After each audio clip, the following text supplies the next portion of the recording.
Welcome to the SolarEdge ONE EV Charger installation guide. In this video, we'll walk you through the steps to achieve a safe and efficient installation. Before you start, refer to the quick installation guide included in the package, which has detailed instructions and safety guidelines. Check that the applicable circuit breaker is off. Make sure you have all the necessary tools ready, including a drill, a level, a screwdriver with a Torx T20 bit, and suitable safety equipment. Check the contents of the package. Choose an appropriate location to mount the charger, keeping in mind the distance to the vehicle's parking spot and the accessibility of the electrical panel. Level the back plate and use it to mark the locations for the mounting holes. Drill holes at the marked locations, insert the wall anchors, and firmly attach the mounting bracket to the wall. Remove the ceiling plug and use a sharp knife to cut out a section of the ceiling plug for the cable entry.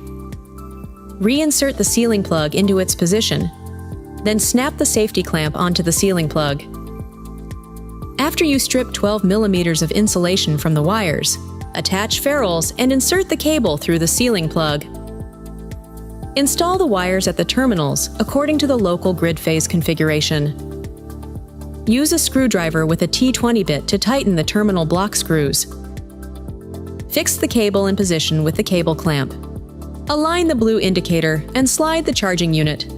Ensure it is secure. Use the two 4.8 millimeter screws to fix the charging unit to the wall bracket. Remove the blue indicator stickers. Turn the circuit breaker on to restore power. The charger's LED indicator lights up, indicating it is ready. A steady blue light means the charger is working correctly and ready to use. Test the installation by plugging in your electric vehicle and verify that charging starts as expected. Congratulations! You have successfully installed the SolarEdge ONE EV Charger. It's now time to commission the charger.